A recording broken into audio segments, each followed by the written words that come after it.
సత్తుపల్లి నియోజకవర్గ ప్రైవేట్ యాజమాన్యం ఉపాధ్యాయుల ఆత్మీయ సమ్మేళన కార్యక్రమానికి నన్ను ఆహ్వానించినటువంటి పెద్దలందరికీ మొదటిసారి నమస్కారం తెలియజేస్తూ, ఈ వేదిక పైన ఉన్నటువంటి గౌరవనీయులు సత్తుపల్లి శాసనసభ్యురాలు సోదరిమణి రాఘమయ్య గారు, అలాగే కాంగ్రెస్ పార్టీ రాష్ట్ర సీనియర్ నాయకులు దయానంద్ గారు, కాబోయే ఎంపీ రఘురామరెడ్డి గారు, రాష్ట్ర నాయకులు సత్తుపల్లి కోఆర్డినేటర్ అయినటువంటి నాగేశ్వరరావు గారు, సత్తుపల్లి వైస్ చైర్మన్ సుజలారాణి గారు, జిల్లా ప్రైవేట్ ఉపాధ్యాయుల సంఘం కార్యదర్శి నాయుడు వెంకటేశ్వరరావు గారు, రాష్ట్ర కమిటీ సభ్యులు ఇస్మాయిల్ గారు, ప్రభాకర్ రెడ్డి గారు, వివిధ పాఠశాలల కరెస్పాండెంట్స్లకు, మీడియా మిత్రులకు అందరికీ నమస్కారం. సోదరులారా, సరే పట్టభద్రులు ఓట్లు వ్యవహారం కాసేపు పక్కకు పెడితే, ప్రైవేట్ స్కూల్లో అందులో పనిచేసే టీచర్లు అసలు సైమల్టేనియస్గా ప్రభుత్వ పాఠశాలలు అందుబాటులో లేనటువంటి గ్రామాల్లో కూడా ప్రైవేట్ పాఠశాలల రూపంలో ప్రజలకు విద్యను దగ్గర చేసినటువంటి ఈ బడ్జెట్ స్కూల్ ఏవైతే ఉన్నాయో, ఈ స్కూళ్ళు 10 కాలాల పాటు చల్లగా ఉండాలని కోరుకుంటా ఉన్నా. సేమ్ టైం నేను V6 ఛానల్లో హెల్త్ అండ్ ఎడ్యుకేషన్ డిపార్ట్మెంట్ చూసేవాడిని, హెల్త్ అండ్ ఎడ్యుకేషన్ చూసేవాడిని. అవి రెండు నాకు ఇష్టమైనవి కనబట్టారు నేను. కానీ అది ఎంత చీట్ చేస్తే ప్రజల్ని నేను అనేక సార్లు వివరించే ప్రయత్నం చేసిన. శ్రీ చైతన్య నారాయణ అంత బోగస్ స్కూల్ ఇంకొకటి ఉండేది. ఎందుకు చెప్తామంటే, మాదాపూర్లో ఒక మెయిన్ బ్రాంచ్ అని ఉంటుంది. ఇప్పుడు 10 పాఠశాలలో ఉన్నటువంటి పిల్లలు వచ్చి బాగా చదివి ఆ 10 మందిని తీసుకొని పోయి అందులో వేస్తారు. వేసి అక్కడ శిక్షణ అని చెప్పి ఆ పిల్లల్ని ఏం చేస్తారంటే, ఎగ్జామ్స్ అన్ని రాసిన తర్వాత ఎంట్రన్స్ రాసినాక మళ్ళీ తెచ్చి స్కూల్లో పెడతారు. ఏదంటే ఇంకో ఈ స్కూల్కే వచ్చింది ఫస్ట్ ర్యాంక్, ఈ స్కూల్కు సెకండ్ ర్యాంక్ అని మాయ మాటలు చెప్తా ఉన్నారు. ఇట్లానే శ్రీ చైతన్య నారాయణలో ఒక దండయాత్రనే చేసిన కొంతకాలం పాటు. సరే, ఆ కార్పొరేట్ వ్యవస్థని ఖతం చేసే జిమ్మేదారి నాది. రెండో విషయం, ఈ బడ్జెట్ స్కూళ్ళను కాపాడుకునే బాధ్యత కూడా నాదని చెప్పి తెలియజేస్తాను. ఇక హెల్త్ కార్డ్స్ అని ఒక మంచి అంశాన్ని తెరపి విధించినారన్న. ఈ హెల్త్ కార్డ్స్కి సంబంధించి ఒక పూర్తి నోటు కనుక నాకు ఎమ్మెల్యే గారి ద్వారా కానీ ఇక్కడ నన్ను అందచేయండి. ఎందుకంటే నేను గతంలో ఒక ఇన్సూరెన్స్ కంపెనీతో మాట్లాడినా, అన్యాస్ ఇన్సూరెన్స్ కంపెనీతో మాట్లాడినా. నేను అప్పుడు ఈ అన్ఎంప్లాయ్మెంట్ యూత్కి చేద్దాము, కొంత భరోసా ఉంటుందని దాన్ని కొంత మాట్లాడినా. అయితే మీరు చెప్తున్నటువంటిది ఎట్లా ఉండబోతుంది, దాని విధి విధానాలు ఎలా ఉండాలనేది ఒక నోట్ తయారు చేసి ఇవ్వండి సార్. నాకు అది ఆలోచన ఉంది. తప్పకుండా ఇప్పుడు ఒకవేళ మీరందరూ అవకాశం ఇచ్చి నేను ఎమ్మెల్సీగా అయితే ఇంతకంటే పెద్ద భాగ్యం ఉంటుంది సార్ ఈ ప్రజలకు చేసుకునేది. కాబట్టి వాళ్ళ జీవితాలకు భరోసా ఉండేటువంటి కార్యక్రమాలు అయితే చేస్తూనే, రెండోది, నేను ప్రైవేట్ స్కూళ్ళకు సంబంధించినటువంటి వరంగల్లో చాలా మంది టీచర్లతో మాట్లాడుతూ ఒక అద్భుతమైన స్కీమ్ అన్నది. ఒక 5 లక్షల రూపాయలు కాంట్రిబ్యూట్ చేయగలిగేటువంటి శక్తి వీళ్ళకు ఉంటే, ప్రభుత్వం స్థలాన్ని కేటాయిస్తే వీళ్ళందరికీ అక్కడ నివాస సముదాయాలు కట్టియొచ్చు అని టాటా కంపెనీతో మాట్లాడేది. వాళ్ళు చాలా ఈజీగా అతి తక్కువ ఖర్చులో వాళ్ళ సొంత ఇంటి కళ నెరవేరేటువంటి పరిస్థితి ఉంటుంది. అదొకటి. రెండోది, ఇది కాదనుకుంటే రేపు తెలంగాణ ప్రభుత్వం, కాంగ్రెస్ పార్టీ ప్రభుత్వం ఆల్రెడీ బడ్జెట్ కూడా ప్రవేశపెట్టింది. ప్రతి నియోజకవర్గానికి ఎన్ని ఇళ్ళు పెట్టిందంటే 3500 ఇళ్ళు పెట్టిరు. నేను కూడా సోదరుని అక్కడిని రిక్వెస్ట్ చేస్తా ఉన్నా, ఈ 3500 ఇళ్లలో కనీసం ఒక 200-300 ఇళ్ళన్న వీళ్ళ కోసం, ఈ వర్గాల కోసం కేటాయించాలని చెప్పి కోరుతా ఉన్నాక. ఇంకంతేకాదు, హెల్త్ కార్డ్స్ విషయం అయిపోయింది, హౌసింగ్ స్కీమ్ విషయం అయిపోయింది. అలాగే 12 నెలల కాలం పాటు శాలరీస్ అనేటువంటి ఒక అంశం తెరమీదకి వచ్చింది. ఎస్, బడ్జెట్ స్కూల్ కరోనా టైంలో ఎంత ఇబ్బందులకు, ఎంత ఒత్తిడి గురైనయో కళ్ళారా చూసినటువంటి వాళ్ళమే. ముఖ్యంగా అటు యాజమాన్యానికి డబ్బు వచ్చే పరిస్థితి లేదు, ఇటు ఉద్యోగస్తులకు డబ్బిచ్చే పరిస్థితి లేదు, ఇటు తల్లిదండ్రుల దగ్గర డబ్బు ఉండే పరిస్థితి లేదు. ఈ 3 వైపుల నుంచి ఇదొక చాలా బాధాకరమైనటువంటి విషయం జరిగింది. నేను ఆ రోజు ప్రభుత్వానికి చెప్పిన, ఏమైనా ఫస్ట్ ఆ యాజమాన్యాలని వాళ్ళు కూర్చోబెట్టుకునే సహాయం చేయవా అంటే ఆ పల్లా రాజేశ్వర రెడ్డి అసలే పట్టించుకోలేదు. ఇప్పుడు చెప్తా ఉన్నాం, మీకు కావాల్సింది ఒక్క నెల అదనపు శాలరీ అంతే. ఇది యాజమాన్యాలు అరేంజ్ చేస్తలేనప్పుడు ప్రభుత్వం చొరవ తీసుకొని కొంత కాంట్రిబ్యూట్ చేసేటువంటి పరిస్థితి రావాలి. ఆ దిశగా నా వంతు ప్రయత్నం చేసి ఆ 12వ నెల శాలరీని కూడా ఇప్పించేటువంటి ప్రయత్నం చేస్తామని చెప్పి మీ అందరికీ తెలియజేస్తాను. ఎవరికి భారం లేకుండా ప్రభుత్వమే కొంత మొత్తం భరిస్తూ మీకు కొంత ఉపశమనం కలిగించే ప్రయత్నం చేస్తామని చెప్పి నా వంతుగా తెలియజేసుకుంటూ, అలాగే ప్రైవేట్ స్కూళ్ళు, పాఠశాలలు కానీ యాజమాన్యాలు కానీ మీ పైన ఎలాంటి ఒత్తిడి లేకుండా, ముఖ్యంగా ప్రభుత్వ ఒత్తిడి లేకుండా స్వేచ్ఛగా మీరు విద్యా బోధన కార్యక్రమాలు చేసుకోవడానికి ప్రభుత్వం 100% సహకరిస్తుంది, పూర్తిగా సహకరిస్తుందని తెలియజేస్తా ఉన్నాం. ఇంకంతేగా ఏ కష్టం వచ్చినా ప్రభుత్వం డోర్లు తెరిచి ఉన్నాయి. కాబట్టి విద్యాదానం అనేది ఒక వ్యాపార దృక్పథంతో జరిగేటువంటి కార్యక్రమం కాదు. ముఖ్యంగా ఈ బడ్జెట్ స్కూల్లో అది అంతకంటే ఎక్కువ కాదు. కానీ కార్పొరేట్ వ్యవస్థలో విద్యా దోపిడీ, విద్య పేరుతో జరిగేటువంటి దోపిడీ ఏదైతే ఉందో దాన్ని నియంత్రించి ఈ బడ్జెట్ పాఠశాలలను మరింత మెరుగుపరచాల్సినటువంటి అవసరం ఉంది సోదరులారా. అలాగే ఇక్కడ పనిచేస్తున్నటువంటి మహిళా సోదరులు చాలా మంది టీచర్లు ప్రైవేట్ స్కూళ్ళల్లో పనిచేస్తూ ఉన్నారు. ఈ పనిచేసేటువంటి వాళ్ళకు ఉద్యోగ భద్రత విషయంలో కూడా యాజమాన్యాలు కొంత సహకరించాల్సినటువంటి అవసరం ఉంటుంది. ప్రభుత్వం కూడా మీకు సహకరించేటువంటి అవసరం ఉంటుంది.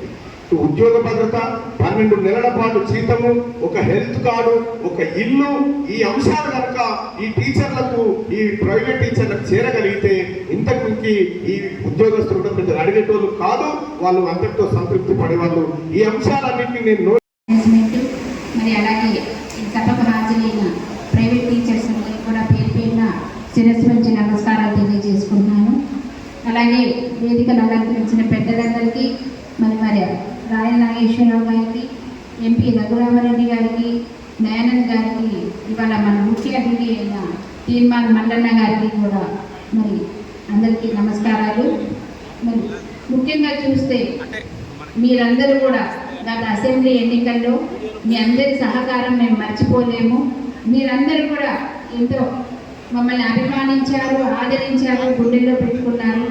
మరి ఒక మహిళ అయినా సరే నా మీద నమ్మకం ఉంచి మన భవిష్యత్తు బాగుంటుంది అన్న నమ్మకంతో దొరల పాలన వద్దు అని మీరందరూ ఏకతాటిగా మరి దగ్గర దాదాపు టీచర్స్ అందరూ కూడా మాకు సపోర్ట్ చేసి నా గెలుపులో ప్రధాన పోషించారు. అందుకని మీ అందరికీ కూడా హృదయపూర్వకంగా పేరు పేరున నమస్కారాలు తెలియజేస్తున్నాను. మరి అలాగే గత ఎంపీ ఎన్నికల్లో కూడా మీరందరూ ఎంతో సపోర్ట్ చేసి మన సత్తుపల్లి సత్తా చాటారు. మంచి మెజార్టీతోటి మన రఘురామరెడ్డి గారిని గెలిపించుకోకపోతున్నాం. అలాగే ముచ్చటగా 3వసారి ఎలక్షన్ వచ్చింది. ఈసారి పట్టభద్రుల ఎలక్షన్. పట్టభద్రులు మీరందరూ మరి మంచి విజ్ఞతతో ఆలోచించి మరి ఎవరైతే మన కోసం కొట్లాడతారు, ఎవరైతే మన సమస్యలు తీరుస్తారు అనేది మీ అందరికీ తెలుసు.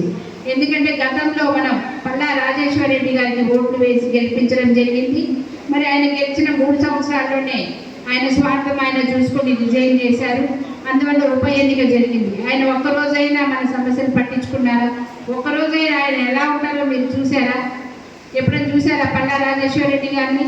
ఎప్పుడు రాలేదు, ఏ సమస్యలు పట్టించుకోలేదు ఆయన. అలాంటి వ్యక్తిని కాకుండా ఈసారి మన ఓటు వృధా పోనీయకూడదు.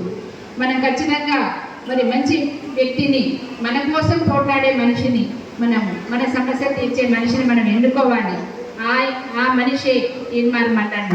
ఎందుకంటే మన 2 రాష్ట్రాల్లో, మన తెలంగాణనే కాదు ఆంధ్రాలో కూడా తెలియని వ్యక్తి కాదు.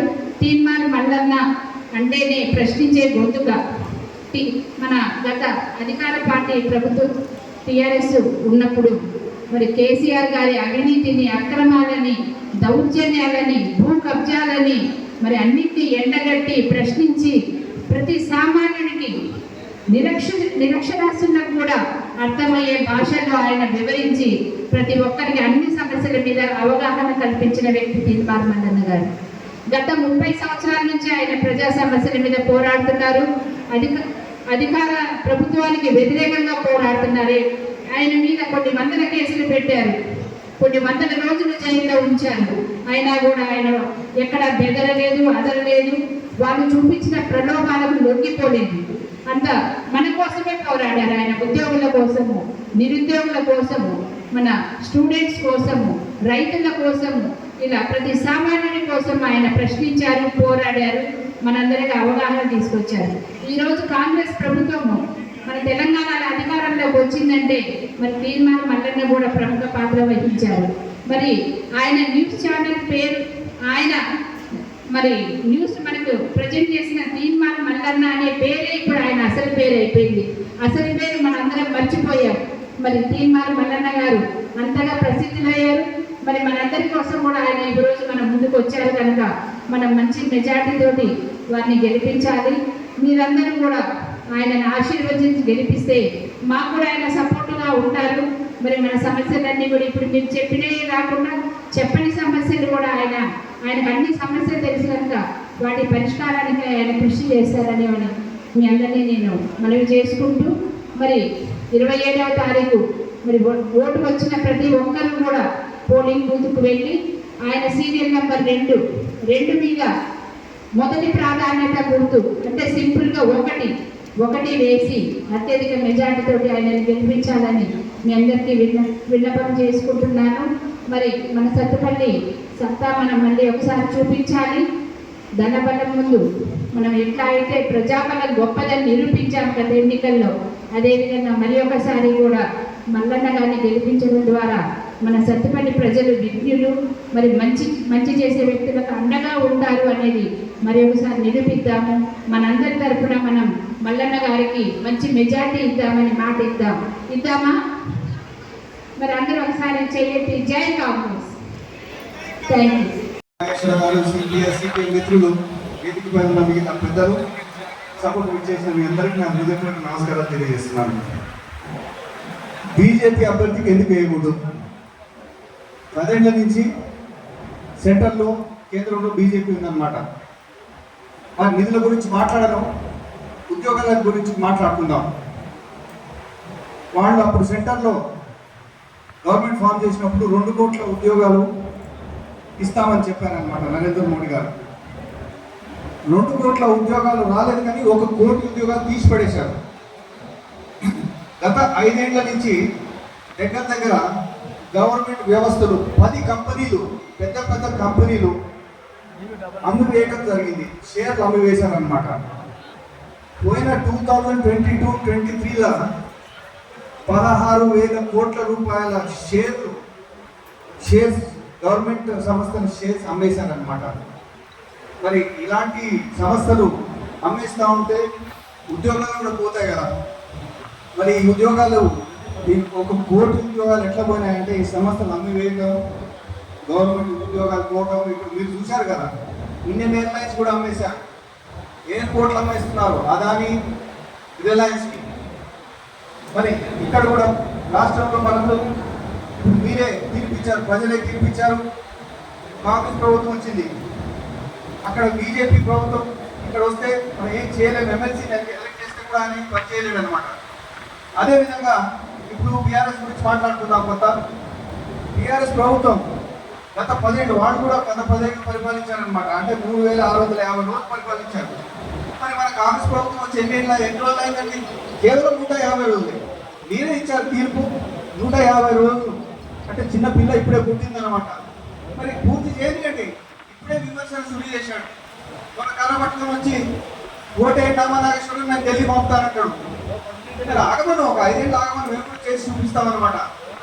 ఇక్కడ గత 10 ఏళ్లలో ఉద్యోగాలు రాలేదు, ఉన్న నిధులు రాలేదు. ఇప్పుడు మాకు ఒక ఛాన్స్ ఇచ్చారు. దాని ప్రకారంగా మన ముఖ్యమంత్రి గారు రేవంత్ రెడ్డి గారు ప్రతి గ్యారంటీ నిధులు అన్నీ పూర్తి చేస్తానని చెప్తున్నాడు. అదేవిధంగా ఎడ్యుకేషన్ అంటే చదువు, ఎంప్లాయ్మెంట్, ఈ రెండింటికి లింక్ ఉన్నదన్నమాట. చదువు చూస్తే దానికి బడ్జెట్ ఎలకేషన్, కొత్తారి కమిషన్ ఇచ్చిన బడ్జెట్ ఎలకేషన్ వాళ్ళ రికమెండేషన్ ఏదంటే 25% బడ్జెట్కి 25% ఎడ్యుకేషన్కి ఇవ్వాలని చెప్పారు. బీఆర్ఎస్ ప్రభుత్వం ఎంత ఇచ్చిందంటే 6.5%. 25% ఇచ్చే బడ్జెట్ నుంచి వీళ్ళు ఇచ్చింది 6.5% ఈ 10 ఏళ్లలో. మొన్న ముఖ్యమంత్రి గారు అనౌన్స్ చేశారు బడ్జెట్, ఇయర్లీ బడ్జెట్ 23-24కి, 24-25కి 23,000 కోట్ల రూపాయలు ఎడ్యుకేషన్ బడ్జెట్ అనౌన్స్ చేశారనమాట. అదేవిధంగా ఎంప్లాయ్మెంట్ చూస్తే తెలంగాణలో అన్ఎంప్లాయ్మెంట్ ఇప్పుడు 30% ఉంది. అంటే స్త్రీలు పురుషులు కలిపితే అన్ఎంప్లాయ్మెంట్ 30% దాటుతుంది. అంటే ఈ కొత్త 18 to 20% పురుషులు, 30% వరకు స్త్రీలు. మరి ఇది మన పరిస్థితి. ఇంకోటి నియోజకవర్గం నుంచి ఇండియా కూటమి అభ్యర్థిగా, కాంగ్రెస్ అభ్యర్థిగా పోటీ చేస్తున్నటువంటి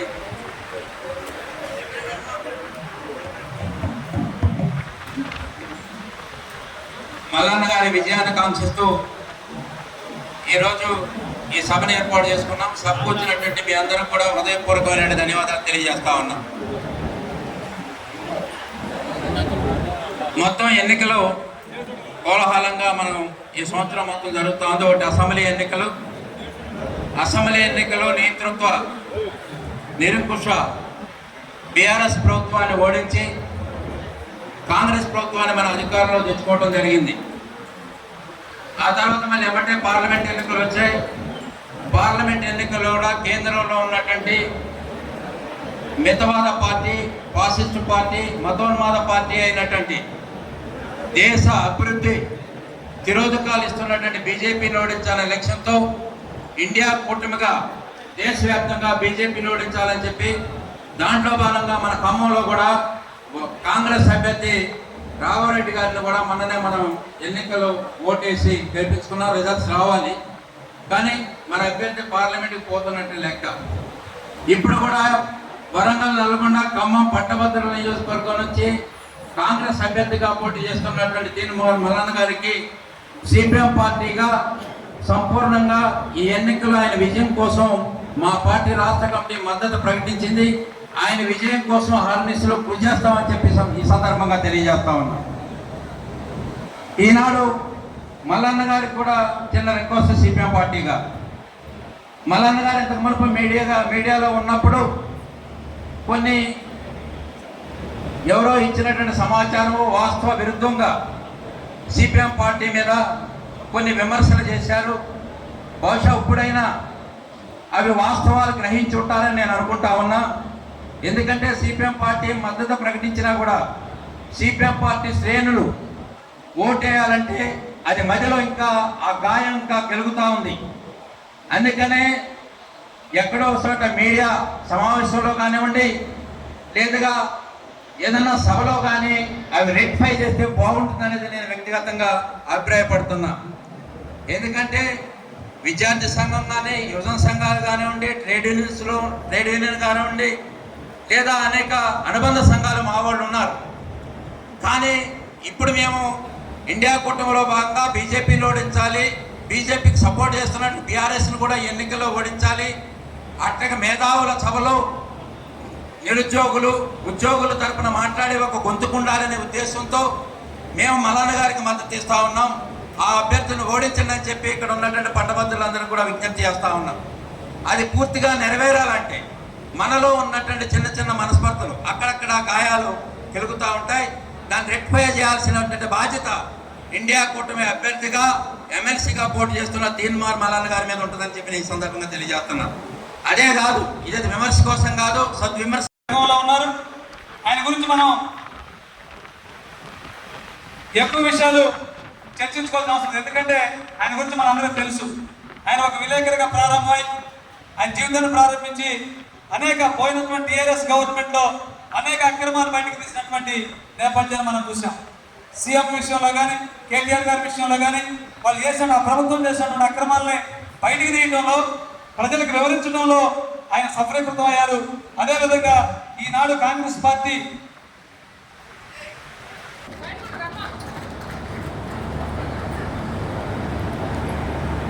డాక్టర్ దయానంద్ గారికి, మన ప్రీతమ నాయకురాలు, మన ఎమ్మెల్యే గారు రాఘమయ్య గారికి కూడా స్వాగతం, సుస్వాగతం.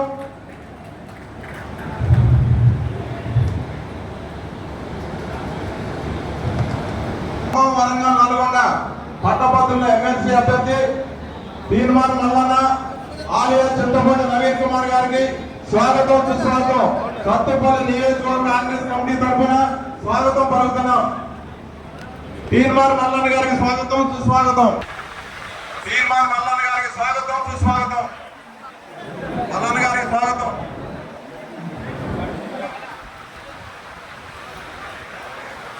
వెనకాల మొత్తం వెనకాల అవతల వెనకాల వేదిక మీద క్రౌడ్ అవుతుంది.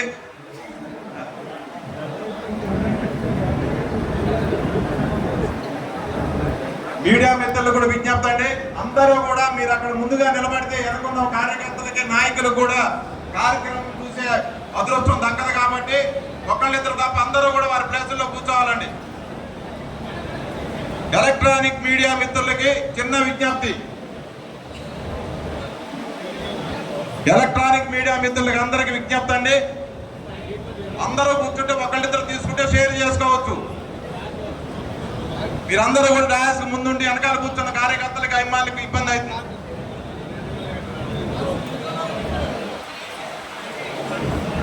సిపిఐ నాయకులు దండ ఆదినారాయణ గారు ఒక 2 నిమిషాలు మాట్లాడుందా కోరుతున్నా.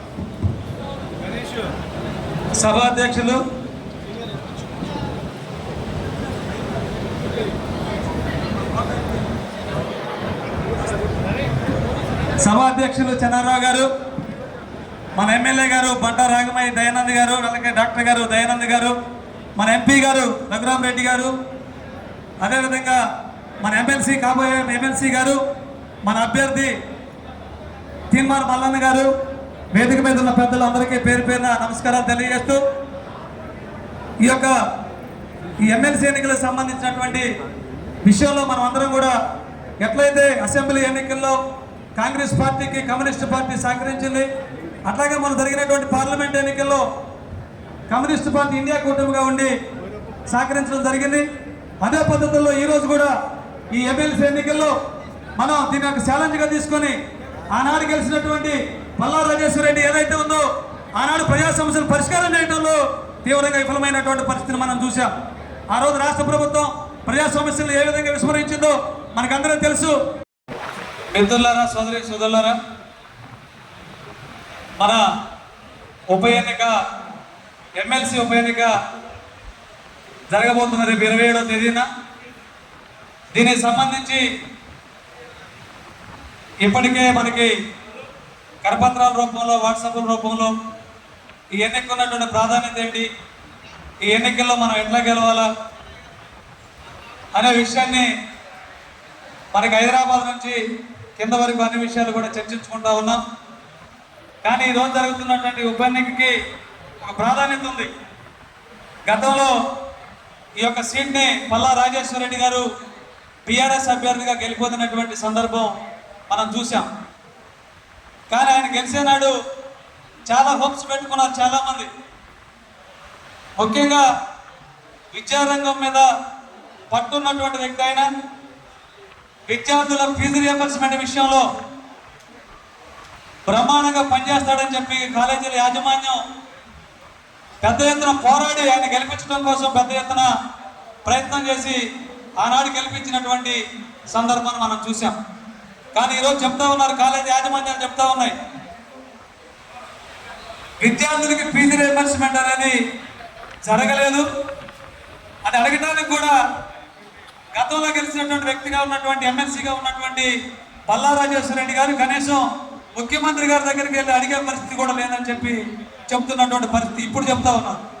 కానీ మేము ఆనాడే చెప్పాం, పల్లా రాజేశ్వరరెడ్డి గారు గెలిచినా ముఖ్యమంత్రి గారి దగ్గర మాట్లాడలేడు, విద్యార్థుల సమస్యలు పరిష్కరించలేడు, ఈ యొక్క ఆయన ఎమ్మెల్సీ పదవిలో ఉన్న ప్రజా సమస్యలు పరిష్కారం చేయలేడని చెప్పి ఆనాడే కమ్యూనిస్ట్ పార్టీ చెప్పింది.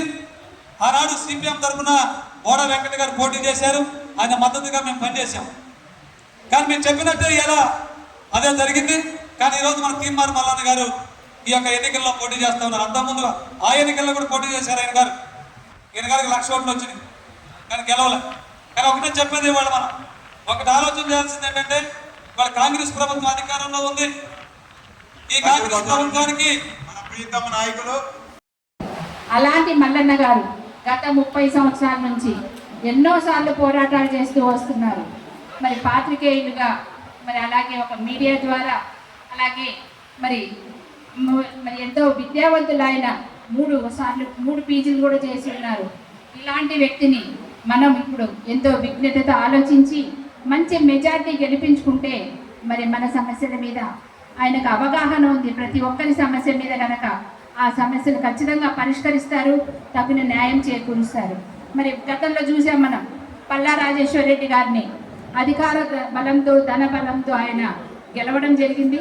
కానీ మరి మనందరినీ కూడా ఒక్కసారి కూడా రాలేదు ఆయన. ఒక విద్యార్థులతో కానీ ఒక ఉపాధ్యాయులతో కానీ ఏదైనా ఉద్యోగ సంఘాలతో కానీ ఎప్పుడు చర్చలు జరిపిన పాపాన పోలేదు, ఒక సమస్య పరిష్కరించిన పాపాన పోలేదు. మరి అలాంటి వ్యక్తులకి మనం మళ్ళీ నమ్మి మనం ఎటువంటి పరిస్థితుల్లో కూడా మన ఓటుని వేస్ట్ చేసుకోవద్దు, వాళ్ళకి వేయవద్దు. మరి మన సమస్యల మీద అవగాహన ఉండి మన కోసం పోరాడి నిరంతరం ప్రజా జీవితంలో ఉండే వ్యక్తికి మనం సపోర్ట్ ఇచ్చి మంచి మెజారిటీతో గెలిపించుకుంటే రేపొద్దున వారు మనకు పరిష్కరిస్తారు. ముఖ్యమంత్రి గారి దృష్టి తీసుకెళ్ళి ఖచ్చితంగా ఇప్పుడు మన నిరుద్యోగుల సమస్యలు కానీ ఉద్యోగులకు వచ్చే చాలా సమస్యలు ఉంటాయి, అలాగే కళాశాలల సమస్యలు ఇలాంటివన్నీ కూడా పరిష్కరించడంలో ముందంజలో ఉంటానని ఆయన మనకి హామీ ఇచ్చారు. మాకు కూడా తోడు నీడగా ఉంటారు. మరి అందరం కలిసి పని చేసుకుంటాం. మరి మనకు కాబోయే ఎంపీ గారు, నేను, మరి మల్లన్న గారు నిరంతరం ప్రజాసేవలోనే ఉంటూ మీ అందరి కోసం పనిచేస్తామని, మరి మీరు కూడా మన సత్తుపల్లి సత్తా చాటు అని, సత్తుపల్లి సత్తా మరి ప్రజాబలమే గొప్పది ధనబలం ముందు అని మీరు నిరూపించారు. అలాగే ఇప్పుడు కూడా మీరు మల్లన్న గారిని మంచి మెజార్టీతో గెలిపించాలని మనస్ఫూర్తిగా కోరుకుంటున్నాను. మరి వారిది సీరియల్ నెంబర్ 2 మీద మీరు ఏం చూడొద్దు, వెళ్ళడం 2 దగ్గర 1 వేయాలి, ఇంకేం వద్దు. మీరు 1వ నంబర్ వేసి సంతకాలు కానీ ఏం పెట్టొద్దు, 1 అంకె వేసి వారిని అత్యధిక మెజార్టీతో గెలిపించాలని మనస్ఫూర్తిగా కోరుకుంటున్నాను. జై కాంగ్రెస్. ఏర్పాటు చేసినటువంటి ఈ కార్యక్రమానికి చేసినటువంటి పెద్దలు రాయల్ నాగేశ్వరరావు గారికి, అలాగే మన కాబోయే ఎంపీ గారు రఘురామరెడ్డి గారికి, అలాగే ఎమ్మెల్యే గారికి, ఈ రోజు ముఖ్య అతిథిగా చేసినటువంటి మన ఎమ్మెల్సీ అభ్యర్థి కాంగ్రెస్ పార్టీ తరఫున తీర్మాన్ మల్లన్న గారికి స్వాగతం, సుస్వాగతం. మనం లాస్ట్ అసెంబ్లీ ఎన్నికల్లో మనం ఎలా అయితే పోరాడామో ప్రతి ఒక్కరికి తెలుసు. మా గెలుపును మీ గెలుపుగా భావించి ప్రతి ఒక్కళ్ళు కూడా కష్టపడి ఆ రోజు మమ్మల్ని గెలిపించారు. అదే నిబద్ధతతో ఈరోజు తీర్మాన్ మల్లన్న గారిని అదే స్ఫూర్తితో మీరందరూ కూడా గెలిపించాలని చెప్పి మిమ్మల్ని అందరూ కూడా కోరుకుంటున్నారు. ముఖ్యంగా ఈరోజు ఇక్కడ కాంగ్రెస్ కార్యకర్తలు, నాయకులు, సిపిఎం కార్యకర్తలు, నాయకులు, సిపిఐ కార్యకర్తలకు అందరూ కూడా రాగానే ముఖ్య ఉద్దేశం పెట్టింది, మన నాయకులు, కార్యకర్తలు ఎవరైతే ఉన్నారో ఆ విలేజ్ లో ఉన్న పట్టభద్రుల దగ్గరికి వెళ్ళి 27వ తారీఖు వరకు ప్రతి ఒక్కరిని కూడా ఐడెంటిఫికేషన్ చేసి కాంగ్రెస్ పార్టీ తరఫున నుంచి ఉన్నటువంటి తీర్మాన్ మల్లన్న గారికి ఓటు వేయాలని చెప్పి మీరందరూ కూడా విజ్ఞప్తి చేయాలని చెప్పి మీ అందరికీ తెలియజేస్తున్నాను. ఏదైతే మా మీద నమ్మకంతో నీతి నిజాయితీగా పనిచేస్తామని మమ్మల్ని గెలిపించారో అదే నీతి నిజాయితీ ఈరోజు పోటీ చేస్తున్న మన ఎమ్మెల్సీ తీర్మాన్ మల్లన్న గారికి మీరందరూ కూడా ఓట్లు వేసి అత్యధికమైన గెలిపించాలని మనం. ఒకవైపు అవినీతిలో కూరుకుపోయిన బీజేపీ, బీఆర్ఎస్ పార్టీలో, ఒకవైపు నీతిగా ఉన్నాడు కాంగ్రెస్ పార్టీ తరఫున నుంచి ఉన్నటువంటి మన మల్లన్న గారికి అత్యధిక ఓట్లు వేసి మీరందరూ గెలిపించాలని చెప్పి మిమ్మల్ని అందరూ కూడా ఇచ్చారు. మల్లన్న గారికి చెప్పాలంటే మనం చూస్తూనే ఉన్నాం, అవినీతి మీద ఆయన ఎంత పోరాటం చేశారని మనందరికీ తెలిసిందే. ఒక టీవీ ఛానల్ ద్వారా సామాన్య ప్రజలకు దగ్గర తీసుకెళ్లే విధంగా ఏ అవినీతి ఆరోపణలు చేసినా సరే ప్రతి ఒక్కరు అర్థమయ్యే విధంగా దాన్ని ఎక్స్ప్లెయిన్ చేయడంలో చాలా గొప్ప దిట్ట మన మల్లన్న గారు. బీఆర్ఎస్ ప్రభుత్వంలో కొన్ని 100 కేసులు పెట్టారు, జైలుకి వెళ్ళారు.